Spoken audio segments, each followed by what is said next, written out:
प्रदेश का शीतकालीन सत्र अनिश्चितकालीन के लिए खत्म हो गया, लेकिन इस बार का ये शीतकालीन सत्र इसलिए याद किया जाएगा क्योंकि कांग्रेस अविश्वास प्रस्ताव सदन में लेकर आई और जोरदार हंगामा किया। साथ ही अपने कई पक्ष उन्होंने सरकार के खिलाफ रखे और अविश्वास प्रस्ताव पर जोरदार रूप से कांग्रेस के प्रत्येक प्रवक्ता बोले। हमारे साथ कांग्रेस के एक साथ तीन विधायक है, महेश परमार जी हैं, कुणाल जी हैं, बसंत जी हैं।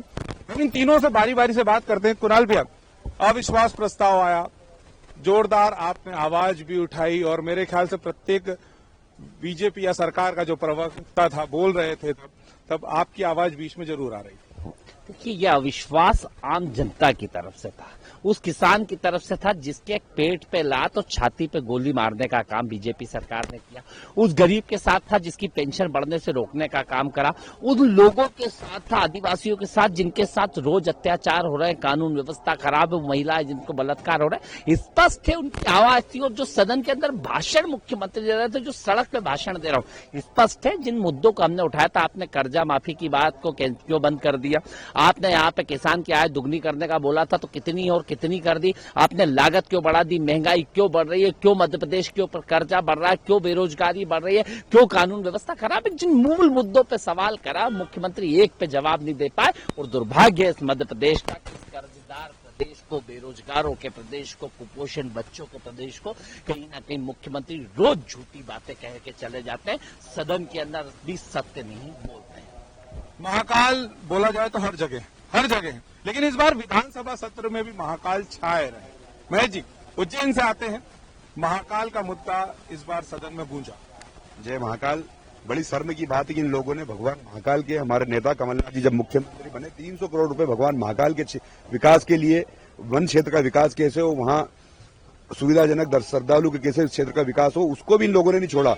वहां निविदा जो निकाली गई सरफरेज पार्किंग की, उसको निविदा को चेंज करके उसमें करोड़ों का भ्रष्टाचार, और पहली बार 15 लोगों के खिलाफ एफआईआर दर्ज हुई, उसमें 3 आईएएस हैं। और उससे बड़ी एक और बड़ी शर्म आती है मुझे बताते हुए कि पूरे विश्व से भगवान महाकाल के सही चरणों में नमन श्रद्धालु आते दर्शन करने, उन दान के पैसे को सरकारी बताकर 1 करोड़ रुपए महामहिम की व्यवस्थाओं पे खर्च कर दिए। मैं इस बात का विरोध नहीं करता कि महामहिम या वीआईपी के खर्च कर दिए करोड़ों रुपए। अगर महामहिम दान का पैसा है, भगवान महाकाल के क्षेत्र का विकास हो, वहां जो पुजारी हैं, पुरोहित हैं, उनके परिवार का पालन पोषण कैसे हो, श्रद्धालु को सुविधा हो कैसे, उस पैसा वहां खर्च होना चाहिए। महामहिम या अन्य वीआईपी उनके ऊपर जिला प्रशासन को पैसा खर्च करना चाहिए, राज्य शासन को करना चाहिए। प्रदेश में इनंगाड़ी उनंगाड़ी मतलब इधर उधर की, लेकिन जब भी मालवा की बात आती है तो हम कहीं ना कहीं पिछड़े हुए रहते हैं। मालवा के विकास की बात आती है तो सरकारें कहीं आई गई, लेकिन एक विशेष पैकेज की जब बात आती है तो मालवा पे कोई ध्यान नहीं देता। निश्चित रूप से आपकी बात में सत्यता है। पिछले 18 साल से मध्य प्रदेश में भाजपा की सरकार है। 15 माह की सरकार में कमलनाथ जी आए, परिवर्तन हुआ। मैंने कहा 350 करोड़ रुपए महाकाल के क्षेत्र में पहली बार दिए। उज्जैन के विकास के लिए एक ग्रामीण क्षेत्र में किसानों को उनके उपज का मूल्य कैसे मिले, कमलनाथ जी ने शुरुआत की थी, क्योंकि कृषि प्रधान मालवा है और वहां किसानों को पूरी निर्भर है पूरा क्षेत्र, तो शुरुआत हुई थी। लेकिन फिर पीछे के दरवाजे से इन लोगों ने सरकार गिराई और आपके सामने पूरी स्थिति है। तो इसके लिए जिम्मेदार भारतीय जनता पार्टी, शिवराज सिंह चौहान है, सत्ता में बैठे वो लोग हैं जो कहीं न कहीं मालवा की अनदेखी कर रहे हैं और लगातार मालवा क्षेत्र पिछड़ा है। इसके लिए मुख्य रूप से जिम्मेदार भारतीय जनता पार्टी है। इस बार कांग्रेस ने जोरदार आवाज उठाई, कांग्रेसी विधायकों ने अपने नेता प्रतिपक्ष का साथ दिया, कंधे से कंधा मिलाकर आवाज उठाई।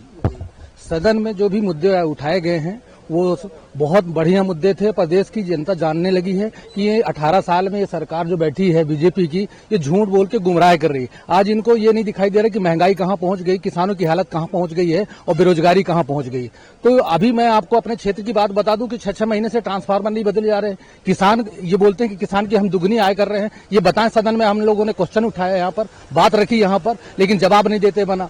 और आज की स्थिति में आप महंगाई देख लो, सिलेंडर कहाँ पहुंच गया, बेरोजगार रोड में घूम रहे हैं।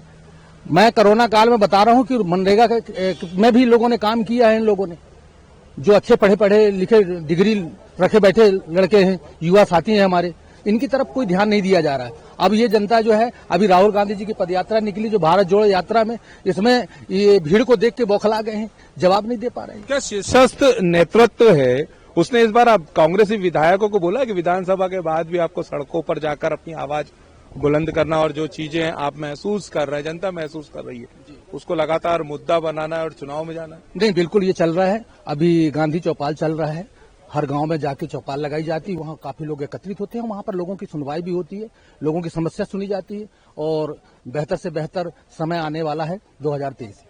इस बार विधानसभा सत्र में एक बात तो खुलकर सामने आ गई कि कांग्रेस ने सही मायनों में इस बार विपक्ष का जो अपना रोल है वो निभाया है। चाहे मुद्दों की बात हो, चाहे दिक्कतों की बात हो, चाहे किसी नेता की आवाज की बात हो, कांग्रेस ने इस बार जोरदार अपनी आवाज सदन में जो है वो उठाई है। भले ही अविश्वास प्रस्ताव गिर गया हो विधानसभा के अंदर, लेकिन एक बात जरूर है कि कांग्रेस के मुद्दों ने प्रदेश में माहौल जरूर बना दिया। कैमरामैन जुबेर के साथ मैं विनीत श्रीवास्तव, ग्रामीण भारत टीवी। खबरों में बने रहने के लिए ग्रामीण भारत टीवी को सब्सक्राइब कीजिए और बेल आइकॉन दबाना ना भूलें।